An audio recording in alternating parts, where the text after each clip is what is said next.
Hello dear students, welcome back to my channel physics SPC. Transfer of heat का एक question.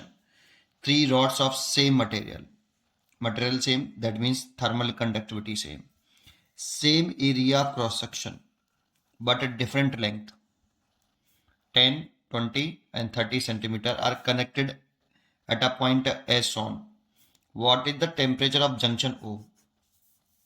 ठीक है, देखो जंक्शन ओ को का टेम्परेचर पूछ रहा है, तो लेट कर लो जंक्शन ओ का टेम्परेचर टी है और इस टेम्परेचर को बाकी के अदर एंड से टेम्परेचर से हायर मान लो कि इसका टेम्परेचर इन अदर एंड्स के टेम्परेचर से हायर है। तो हीट एनर्जी जो फ्लो करती है वो high temperature to low temperature करती है, इसीलिए हीट एनर्जी ऐसे फ्लो करा दो। इधर लेट कर लो कि I1 हीट करंट है, ये हीट करंट I2 और हीट करंट I3, 1 सेकंड में फ्लो करने वाली हीट एनर्जी है ये। ठीक है, ये एज्यूम करके चलो कि ये टेम्परेचर अदर एंड के टेम्परेचर से बड़ा है, ग्रेटर है। ठीक है, और जंक्शन लॉ लगा दो according to Kirchhoff junction law. इस लॉ के अकॉर्डिंग तीनों हीट करंट्स हैं, इनका सम 0 होगा। अब हीट करंट का फॉर्मूला हमें लर्न होना चाहिए कि अगर हीट करंट का फॉर्मूला क्या है कि जैसे ये रॉड है, इसकी length L, area cross section A और thermal conductivity K। Thermal conductivity the property of material same and thermal conductivity same. यहाँ पे सेम मटेरियल का है ना, ठीक है, और इस एंड का टेम्परेचर हायर है और इस टेम्परेचर का एंड का टेम्परेचर लोअर है, और हीट करंट फ्लो करती है high temperature to low temperature. Heat current है ये IH।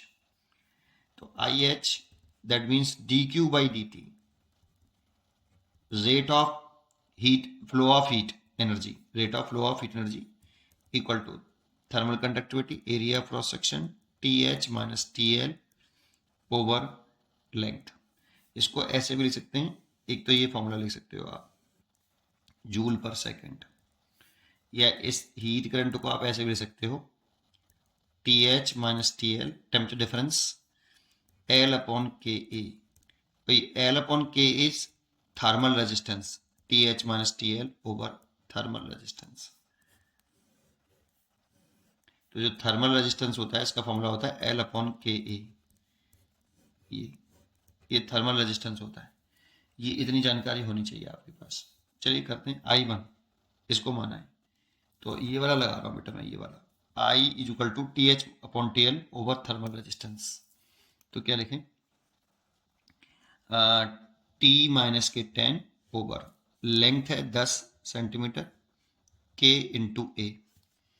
क्योंकि सेम मटेरियल का है तो थर्मल कंडक्टिविटी तीनों की सेम होगी, और एरिया ऑफ क्रॉस सेक्शन भी सेम का है बट लेंथ डिफरेंट है, तो मैंने ऐसे लिख लिया है L अपॉन KA करके।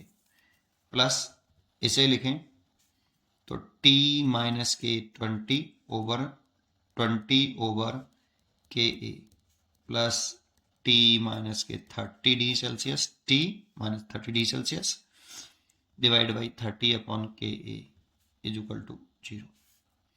तो देखो KA से KA तो कैंसिल हो गया और एक जीरो से जीरो भी काट देते हैं, है ना, और यहाँ से आप 6 एलसीएम ले लेते हैं। 6 एलसीएम में लेंगे तो ये हो जाएगा 60 माइनस के 16 प्लस 3T माइनस के 60 प्लस 2T माइनस के 60 इक्वल टू 0। ये तो जीरो में चला जाएगा। 6 और 3 9, 9 और 2 11, 11T इज इक्वल टू 180। उसको धर लेगा तो T is equal to, calculation कर लेना यार, है ना, सब अलग अलग तरीके से करते हैं, मैंने ये कर ली ओवर 11। इसका इसमें डिवाइड कर लो तो डिवाइड करने से आ रहा है 16.3636। तो आप T इज इक्वल टू लिख सकते हो 16.4 डिग्री सेल्सियस।